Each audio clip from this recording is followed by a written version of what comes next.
Bonjour, voilà donc une petite vidéo presque de Noël. Il y a presque 2 mois maintenant, j'ai acheté un R1200 RT pour remplacer le 4S100. Alors bon, c'est une moto qui est très sympa. Le moteur est moins amusant, on va dire, que le 4S, mais il y a quand même des avantages non négligeables. La moto est beaucoup plus maniable. Elle consomme moins, puis elle est un peu mieux équipée, un peu plus moderne, et puis surtout, elle a beaucoup moins de kilomètres que le 4S. Donc cette première vidéo, ça ne sera pas une vidéo d'entretien, mais la moto que j'ai achetée a, comme vous pouvez le voir ici, des feux supplémentaires qui ne sont pas d'origine BM.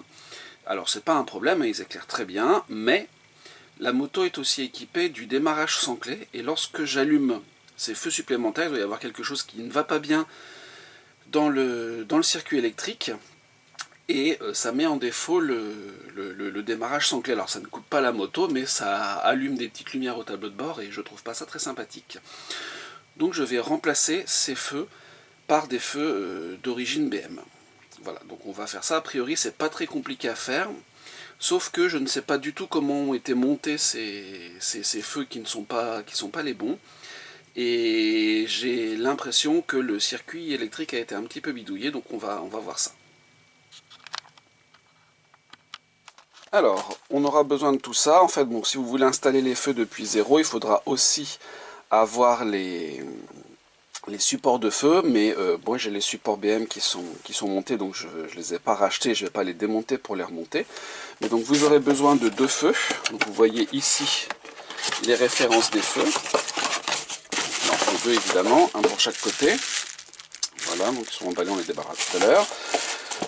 Ces feux-là, en France, on les trouve à 120 € pièce. Si vous les commandez en Allemagne, chez BM, il y a des concessions BM voiture moto qui vous permettent d'avoir les choses en ligne. Vous les payez 99 € pièce, qui est quand même une économie non négligeable. Ensuite, il vous faut 3 autres choses. Donc, il nous faut l'interrupteur qui va au guidon. Donc l'interrupteur, il vaut 70 € et j'ai eu la chance de le trouver d'occasion à 35, mais c'est plutôt rare. Il vous faut le câble qui se branche sur le faisceau de la moto et qui d'un côté donc se relie comme ceci à l'interrupteur. De l'autre côté là, ça va sur le faisceau de la moto et deux fiches là qui vont sur chacun des feux. Il vous faut ensuite... Je vous mettrai les références dans la description. Il vous faut aussi cette partie-là, donc je vais vous montrer où ça va ensuite, et puis une petite vis pour visser l'interrupteur sur cette partie-là. Donc cette partie-là, en fait, elle va elle va fermer en fait le maître-cylindre d'embrayage, et elle va à la place d'une autre qui est sur la moto. Je vous montre ça tout de suite. Donc nous voilà au poste de conduite de la moto, et donc vous voyez là, c'est cette partie là que je vais démonter et remplacer par celle-là. Voilà, donc ça c'est quelque chose qui ne sera pas très difficile à faire. Le reste, a priori, le montage est pas très compliqué, hein. Alors évidemment c'est livré sans notice, mais donc ce que j'ai vu dans les docs, c'est qu'il faut démonter cette partie-là du carénage. Il y a 2 vis derrière, ils s'en vont assez facilement. Et il faut démonter cette partie-là du carénage. Donc j'ai déjà en fait tout démonté quand j'ai eu la moto pour faire passer ma télécommande de parking. Ça se démonte assez bien quand même. Voilà, donc je vous montre ça dans quelques minutes. Alors commençons par le plus simple. Si vous ne savez pas comment faire, mais bon, ça serait quand même étonnant. On va commencer par ouvrir la selle. Donc un coup de clé. Tac, on retire la selle. Alors il faut faire attention parce que bien sûr il y a le branchement de la selle chauffante. Alors la selle chauffante, hein, je vais vous dire quand même un petit secret, hein, c'est que c'est l'option la moins utile que je connaisse. L'autre jour je suis sorti, il faisait -2, j'ai mis la selle à chauffer, et oui, au bout d'un moment j'ai senti que ça me chauffait un peu les fesses, mais alors l'utilité c'est complètement à revoir. Par contre les poignées chauffantes, ça c'est utile. Donc nous voilà à l'avant de la moto pour retirer le petit bout de carénage qui est là. En fait il est simplement maintenu par 2 vis. Torx 25 qui sont ici. Il y en a une qui est là.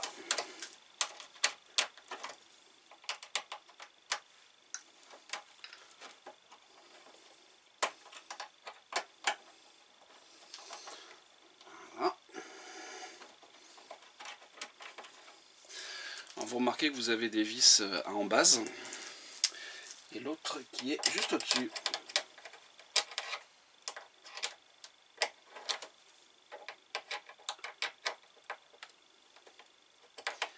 Bon. Si je mets pas l'empreinte dedans, évidemment ça marche pas.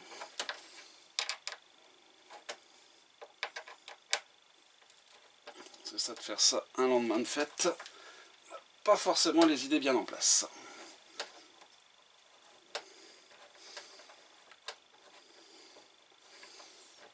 Voilà. Et voilà la deuxième. Et ensuite, on retire. Il y en a une troisième que j'ai pas vue. Non, il y a un petit bout ici là qui se déclipse. Vous l'avez pas vu. Petit bout là qui se déclipse. Et voilà pour cette partie là du carénage. Donc voilà, on découvre la moto sans ce morceau de carénage.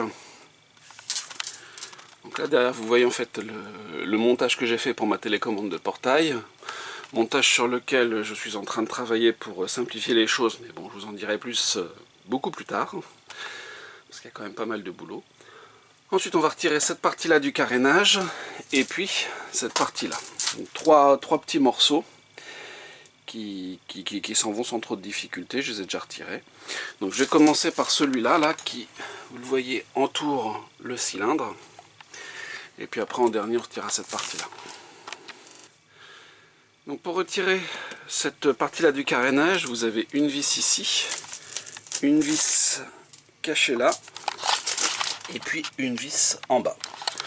Donc 3 vis à retirer, hein. Il y a Torx 25 pareil, il n'y a pas de difficulté. Voilà, on retire et ça s'en va. Voilà, regardez à quoi ça ressemble sans ce morceau là du carénage. Donc ici on remarque qu'il y a eu un petit bricolage dans le faisceau électrique, je vais étudier ça de plus près tout à l'heure. Donc là je vais retirer cette partie là du carénage, donc une vis là, une vis là, une vis là, et 2 vis ici. Et a priori c'est tout.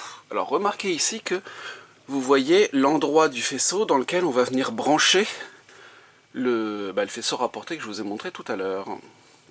Voilà, donc je retire ça et puis après on y verra un petit peu plus clair. Histoire que je ne vous arnaque pas complètement, vous avez une autre vis que j'avais oubliée, qui se trouve cachée là-bas, pour retirer ce bout de carénage. Donc je vais la retirer aussi. Là il faut une rallonge parce que c'est un petit peu loin. Et voilà à quoi ça ressemble. Donc en retirant le bout de carénage, on retire aussi une écope qui cache le radiateur, hein, qui permet d'évacuer l'air frais. Et voilà là comment ça se trouve. Donc ici, il y a des câbles que je vais devoir remplacer.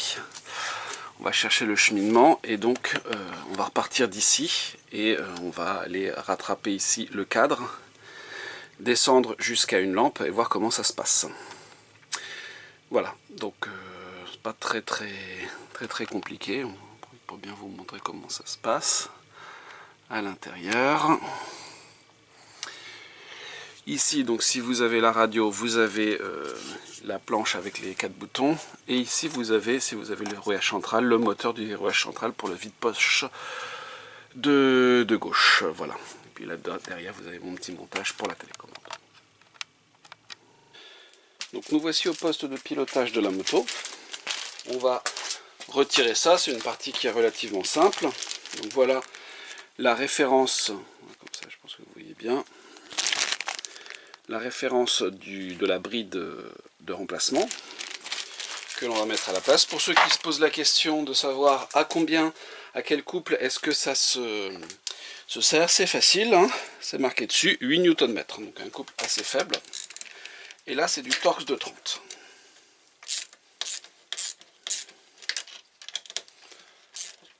pareil, ceux qui se posent la question de savoir comment ça se remet, vous avez une petite indication que je vais vous montrer après, qui vous explique comment remettre le maître cylindre bien comme il faut.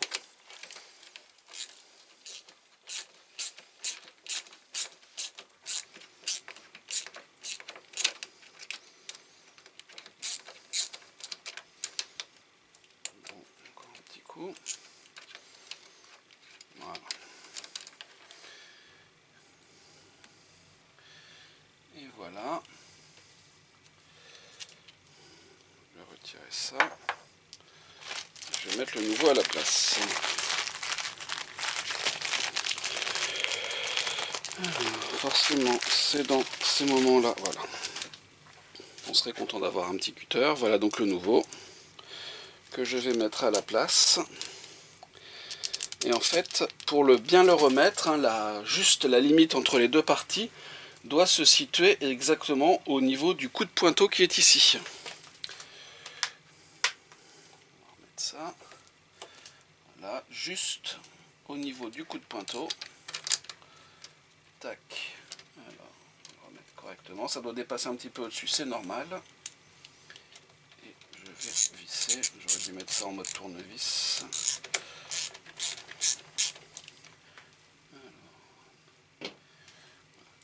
On est bien au niveau du coup de pointeau et c'est bon. Je vais chercher une clé dynamométrique pour bien serrer ça au bon couple. Je vérifie en même temps qu'on est bien au coup de pointeau, puisque comme vous avez remarqué, quand on resserre, ça bouge.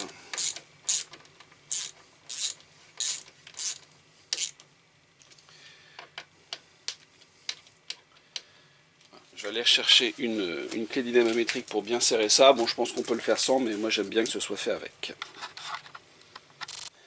Et voilà, j'ai ma clé serrée à 8.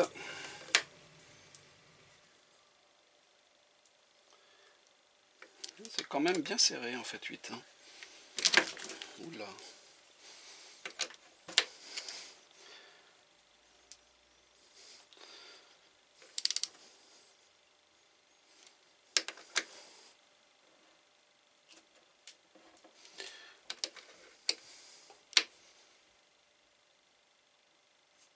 Ça se déclenche pas, je vais pas serrer plus, j'ai pas envie de casser. Et donc, l'interrupteur rentre comme ça là-dedans. Après, bon, il n'y aura plus qu'à le fixer avec la vis et le tour sera joué. Étonnant que, j'ai l'impression qu'il y a un petit bout en plus, mais bon. Bien se mettre comme ça. Et voilà, c'est comme ça qu'on allume et qu'on éteint. Les feux supplémentaires sera beaucoup mieux que le petit bouton que j'avais moi. Voilà, voilà. Donc il n'y a plus que la petite vis à faire passer. Alors elle m'a été livrée dans un sachet sans la référence, donc je vous la mettrai dans la description.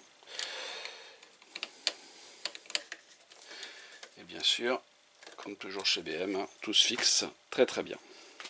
Voilà, ensuite il va falloir faire passer le câble du bouton avec le faisceau de câble.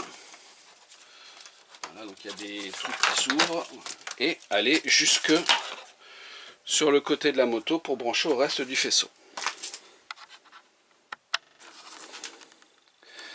Voilà, donc finalement pour tout un tas de raisons, notamment liées à cette boîte de dérivation qui contient ma télécommande de portail commandée au guidon, j'ai démonté beaucoup plus de choses que prévu, donc j'ai carrément retiré tout le carénage sur le côté gauche, puisqu'il va falloir faire passer des câbles là derrière, je vais vous montrer comment, que ça arrive ici, donc cette partie là il faudra la retirer et le nouveau câble va arriver ici, faire descendre le câble le long du cadre ici, jusque au feu de gauche, bien sûr faire la même chose de l'autre côté. Côté droit c'est le même travail, hein, donc je ne fais pas de vidéo là-dessus. Le plus important c'est vraiment le côté gauche parce que c'est ici que doit se raccorder le faisceau. Donc pour descendre le câble, donc là vous avez le câble du nouvel interrupteur qui doit suivre le faisceau de câble déjà existant et qui va arriver ici. Ensuite, il faudra le faire passer en dessous, en suivant les câbles, ressortir au fond là, passer là, et arriver ici. Donc je vais faire ça, et ensuite je raccrocherai le faisceau à cet endroit-là. Pour faire passer le faisceau de câble, vous voyez que c'est relativement simple, puisque vous n'avez pas de serre-flex qui se casse, mais vous avez des espèces de petits trucs en caoutchouc avec une espèce de boutonnière, et ça s'ouvre, on fait passer le câble dedans et on referme. Et donc ça fera propre. Bien sûr, en ce qui concerne le passage du faisceau sur le câble, je retire les serre-flex de l'ancien, là-dessus on accrochera le nouveau faisceau avec des serre-flex, donc qui ne sont pas livrés avec le kit entre guillemets. Enfin, quand je dis kit, c'est moi qui l'ai fait moi-même, puisque autant pour les GS il y a un kit qui existe, autant pour les RT il faut acheter les pièces les unes après les autres, mais bon voilà, il y a quelques pièces à acheter, c'est pas non plus la mer à boire. Donc là, il faudra aussi acheter, avoir des petits, je dis des serre-flex, mais non, c'est des rilsans, voilà, de ce type là. J'en ai plein, noir, ça ira très bien avec les autres, et une fois que ça sera attaché, ça sera bon. Avant d'accrocher tout ça, un petit comparatif, donc ça c'est un des feux que j'ai retiré, donc feu pas BM, avec une fiche très classique, voilà. Et là, donc c'est le feu BM. Donc là, on voit pas la LED en dessous, l'optique est différente. Et là, vous avez la fiche. Et voilà, on voit que c'est BM puisque c'est logoté alors que l'autre ne l'est pas. De toute façon, pour savoir si une pièce est d'origine BM ou pas, BM logote toutes ses pièces. Donc il n'y a pas de souci là-dessus. Voilà, donc je vais accrocher ces nouveaux feux à la place des anciens.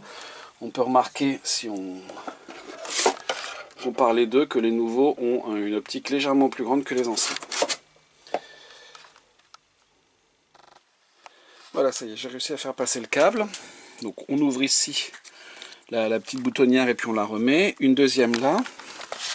Ensuite, une troisième là. Le câble suit le faisceau de câble ici. Là, il tourne là. Passe dans une espèce de petite encoche ici. Alors on voit pas très bien, je suis désolé. Et ensuite, dans un trou. Alors le trou, il n'y a pas beaucoup de choix en fait. Je pensais le faire passer par là, mais ça passe pas. Donc je le fais passer en dessous là. Voilà, hop, et ici, et il est là accroché dans l'endroit où il doit être accroché. Donc ça, c'est le câble qui vient de l'interrupteur en haut. Maintenant, je vais débrancher ça et puis brancher le nouveau faisceau.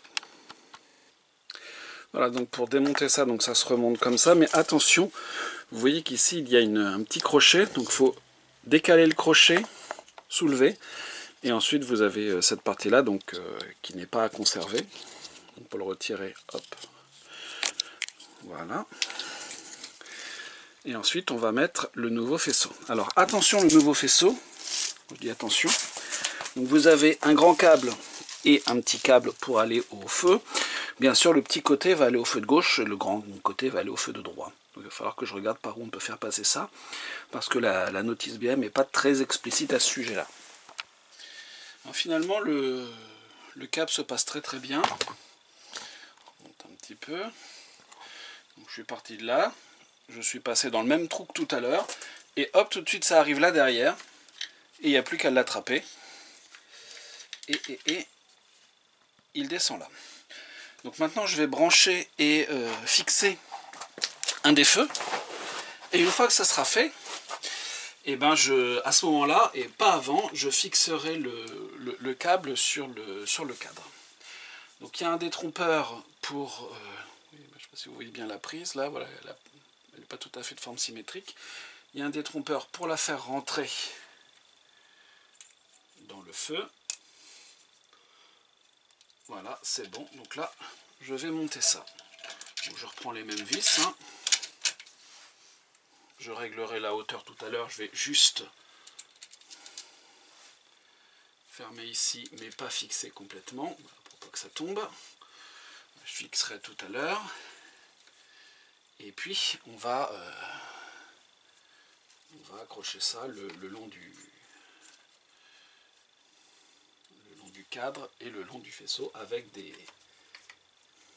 rilsans comme je le disais tout à l'heure. Alors j'en ai un ici. Donc je laisse quand même un petit peu de mou pour régler. Bon, en même temps, comme on va pas régler comme ça va plutôt être vers le bas, là ça me paraît pas mal. Hop, viens là par ici. Alors forcément je l'ai mis à l'envers, voilà. Voilà, ça me paraît pas mal, ça me laisse un petit peu de marge. Et puis pour l'autre, je vais mettre un rilson aussi, mais hop. Alors forcément c'était coincé par le pied de l'appareil. Et l'autre, on va le mettre là.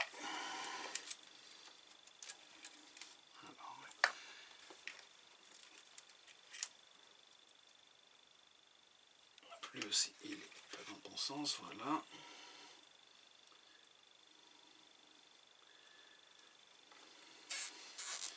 Voilà, lui aussi je le mets sans le serrer. Comme ça, si j'ai besoin de faire coulisser le câble, je peux. Ensuite, je vais vous montrer le cheminement que j'ai prévu pour le câble de l'autre jusqu'à l'autre côté. Et puis, même chose, on mettra le feu de l'autre côté. Alors, nous voilà à l'avant de la moto. Hein. Là, je suis juste, vous allez le voir ici, hop. On est juste en dessous. Donc, là où vous voyez, hop, non, vous ne le voyez pas, il est là. Vous avez le câble qui vient de l'endroit où c'est relié au reste du faisceau. Je l'ai fait passer là, redescendre ici. Pas très bien parce qu'il n'y a pas beaucoup de lumière. Voilà, il redescend ici le long du câble. Donc je vais l'attacher avec des rilsons un petit peu partout, puis je vous remonte ça après. Là, vous voyez, je sais pas si on le voit bien, hop, le long du câble. Ouais, là, vous voyez le rilson que j'ai mis tout à l'heure. Je l'ai mis de l'autre côté, il est là. Et maintenant, je vais attacher le câble le long du cadre, des deux côtés. Puis je vous remonte ça après, parce que là, si je mets les mains plus la caméra, ça n'ira pas. Voilà, donc j'ai mis un rilson là-haut, un autre ici, et un troisième. Alors, est-ce que vous allez le voir? Il est caché là-bas. Voilà. Mettre les rilsons, c'est pas sans mal. Hein. Donc voilà, nous voilà ici de l'autre côté. Donc le câble sort ici. Hop, jusqu'à la fiche. Donc moi, ce que je vais faire, c'est que je vais le faire passer un petit peu plus proprement quand même, qu'il suive un petit peu mieux tout ça. Et puis, je vais le faire arriver jusque là, puis je vais monter le feu. Alors, vous ne voyez plus rien parce que j'arrive pas à attacher la lumière. Si on fait comme ça, c'est un peu mieux, mais pas tellement. J'achète un projecteur pour pouvoir faire de la lumière. Parce que moi, j'arrive à voir, mais le capteur du caméscope, pas assez. Bon. Alors, hop, hop. Comme ça, on espère que ça va aller. Donc, ce que je vais faire, c'est que je vais faire passer ça là derrière. Voilà. Bien le long du cadre. Voilà, comme ça, c'est un petit peu mieux. Peut-être remettre un rilson, je ne sais pas si c'est bien nécessaire. Et on arrive là. Donc la même chose, je vais brancher mon deuxième feu. Et puis l'accrocher ici. Et voilà, le deuxième feu est branché. J'ai mis un rilson ici. Alors là, ce qu'on voit là, c'est pas le câble, hein, c'est le bout du rilson. Le câble, il passe bien derrière. Hop, et il remonte là où je vous l'ai montré tout à l'heure. Voilà.